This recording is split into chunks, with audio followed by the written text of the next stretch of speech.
your brakes on your old Bug, definitely when you do it, take your adjusters apart.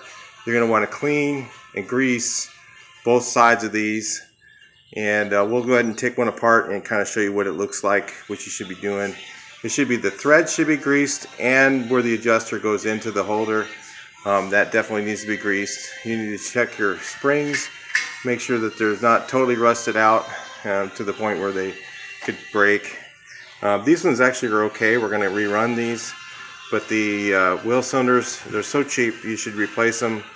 But today the kits are almost as much as the replacing the wheel cylinder, and if there's any pits inside there, that'll cause you issues. On the rear, so on your rear, if you could see here, see that little bit of seepage going on? That's the wheel cylinder starting to leak. So if you just want to pull them apart and inspect them, if if everything looks good, and maybe that's a car you're driving all the time, inspect them, and if you pull back the boot, if there's any fluid, it's done. Replace the wheel cylinders and go ahead and just do the shoes at the same time. Also in the rear, when you do the rear brakes, you should just, for whatever how much are they, Chris, now? $5-6 for axle seal kits? $5. Replace the axle seals. You take off these 4 bolts, and we'll probably have to do a separate segment on just that, because it has to be assembled the right way, so that with the gaskets and stuff, so that it doesn't leak, because you don't want to cause it. This one definitely has been leaking a little bit, just barely, but we're going to go ahead and replace it anyway at the same time. Also check your cables.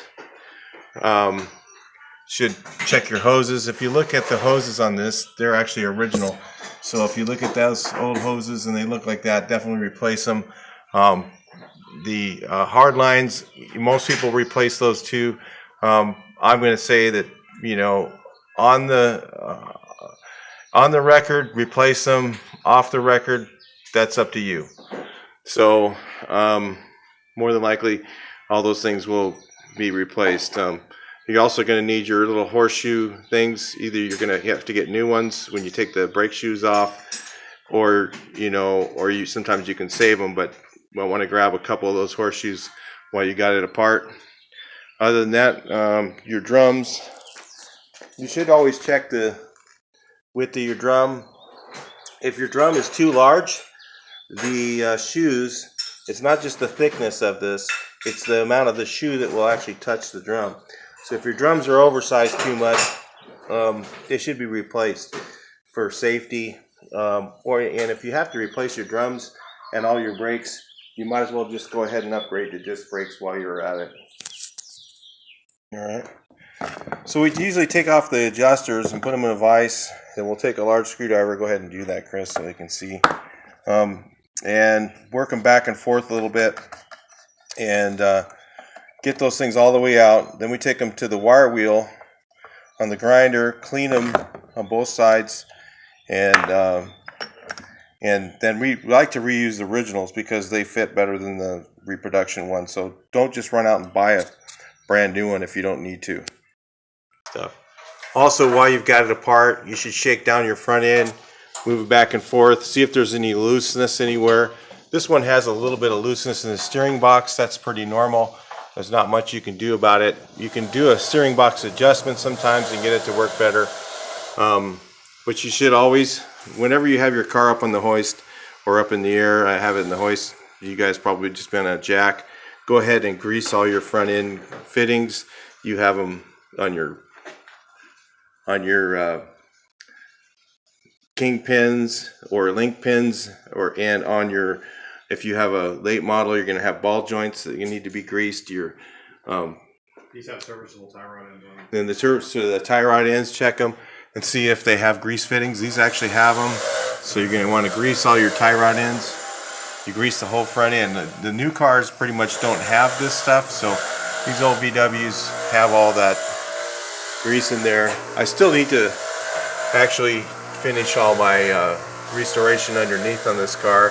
Haven't got to that yet, but I just wanted to make it a driver for right now. So I always check, it looks like the shocks are original and they actually work pretty good. So I'm not going to do anything with those. But I'm definitely going to grease all the front end and make sure that everything's lubed up really good. And also grease, when you do your bearings, even though these are drum brakes, you want to use the grease that says disc brake grease. Okay? Don't just grab any grease, grease your bearings. You want the one that says disc brake grease. And the reason you want that is because it takes the heat a lot better, even though it's not required on a drum car. So you check again your wheel cylinders. These ones I know are leaking. I checked them. Just starting to leak. See that?